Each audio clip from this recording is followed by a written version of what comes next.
जय श्री राम। नमस्कार प्रिय दर्शकों, मैं रोहित शर्मा आप सभी का एस्ट्रो रोहित यूट्यूब ज्योतिष चैनल में आपका हार्दिक स्वागत करता हूं। आज हम ग्रहों की कारतत्व की सीरीज के अंतर्गत बात करने जा रहे हैं बुध ग्रह की।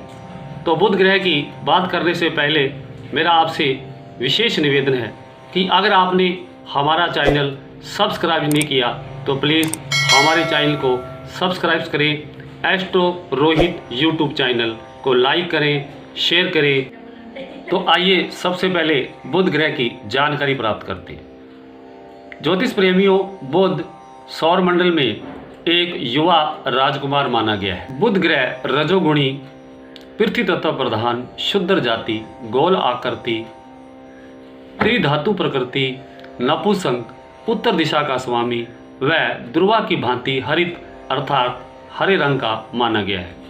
इसके अधिदेवता भगवान विष्णु माने जाते हैं। इनको चंद्रपुत्र के नाम से भी जाना जाता है।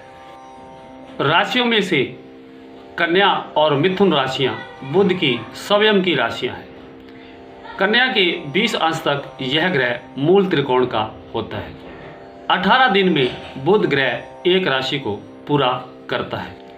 कन्या राशि में बुध एक जन्म कुंडली में 15 अंश तक अत्यंत श्रेष्ठ अर्थात बहुत अच्छा माना जाता है। इसी प्रकार बुध मीन राशि में 15 अंश तक बड़ा नीच अर्थात बहुत खराब माना जाता है। प्रिय दर्शकों, यदि जन्म कुंडली में बुध शुभ ग्रहों के साथ हो तो ऐसे में बुध बहुत ही अच्छा अर्थात जातकों को बड़े अच्छे परिणाम मिलते हैं। यदि जन्म कुंडली में बुध अशुभ ग्रहों के प्रभाव में हो, अस्त हो, ऐसे में बुध बहुत पापी हो जाता है। ऐसे में जातकों को बड़े अशुभ परिणाम मिलते हैं। प्रिय ज्योतिष प्रेमियों, तो आइए बात करते हैं बुध के कारक तत्वों के रहस्य की। जिस प्रकार सूर्य को आत्मा कहा गया है, चंद्र को मन कहा गया है, उसी प्रकार बुध को बुद्धि कहा गया है। अर्थात एक जन्म कुंडली में बुध एक बुद्धि के कारक माने गए हैं। बुध बुद्धि के कारक क्यों माने जाते हैं? हमारे प्राचीन दंत कथाओं में बताया गया है कि बृहस्पति देव अर्थात गुरु, जो एक ज्ञान के अथाह सागर है, जो एक महान गुरु की भांति समस्त संसार को ज्ञान का प्रकाश बांटकर प्राणियों में सद्गुण लाते हैं। कहते हैं देवताओं के गुरु बृहस्पति, उनकी पत्नी तारा और चंद्र के सहयोग से बुध ग्रह का जन्म माना गया है।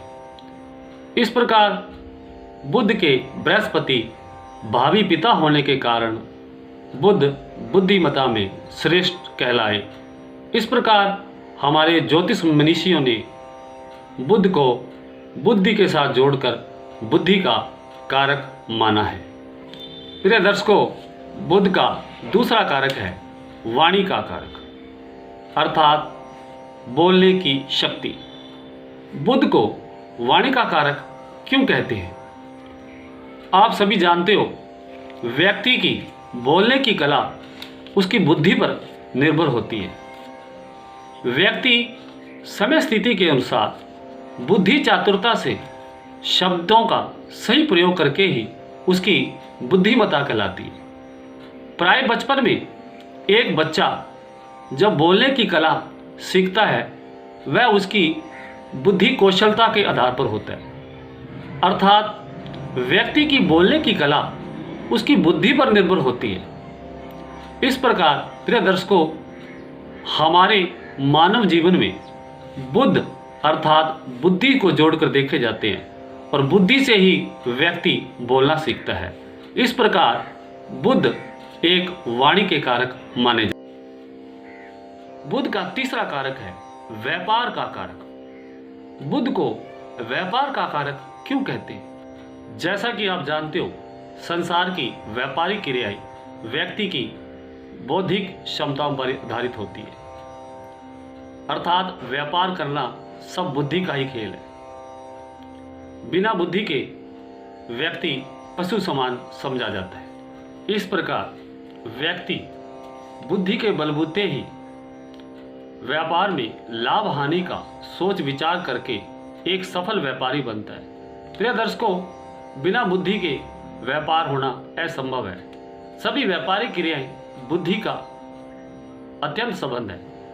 तो प्राचीन ज्योतिष मनीषियों ने इन्हीं कारणों से बुध को एक व्यापार का कारक भी माना है। प्रिय दर्शकों, बुध का चतुर्थ कारक है संदेश वाहक का कारक। बुध को संदेश वाहक का कारक क्यों कहते हैं? रोमन मिथकों के अनुसार बुध देवताओं के संदेश वाहक देवता माने गए, अर्थात ये देवताओं के एक स्थान से दूसरे स्थान तक संदेश पहुंचाने का कार्य करते थे। क्योंकि सौरमंडल में यह ग्रह सबसे तेजी से गमन करता है। आज के आधुनिक संदर्भ में बुध के अनेकों संदेश वाहक के रूप में अनेकों कारक हैं, जैसे डाक, कोरियर, समाचार पत्र, telegram, wireless, mail, email, telephone, mobile, तार, इंटरनेट आदि अनेकों ही। इन सभी तथ्यों से स्पष्ट होता है कि वास्तव में बुध एक संदेश वाहक के कारक है। तो ये थे बुध का संदेश वाहक का कारक। प्रिय दर्शकों, बुध का पंचम कारक है बौद्धिक निपुणता संबंधी कार्यों के कारक। बुध एक बुद्धि के कारक है, अर्थात बौद्धिक क्षमताओं के धनी है। जिस कार्य में व्यक्ति की बौद्धिक क्षमताओं का ज़्यादा प्रयोग होता है वह कार्य बौद्धिक निपुणता संबंधी कार्य माने जाते हैं, जो कि बुध के अधिकार क्षेत्र में है।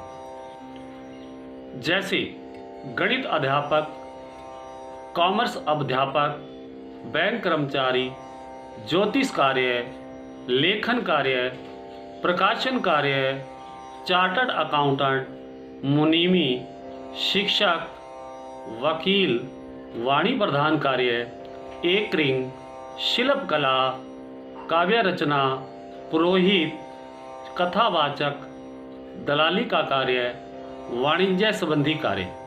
तो प्रिय दर्शकों, ये सभी बुध के अधिकार में आने वाले कार्य हैं जिसमें बुद्धि का उपयोग होता है, जो बुद्धि संबंधी कार्य माने गए हैं। तो ये थे बुध के कारक तत्वों का रहस्य।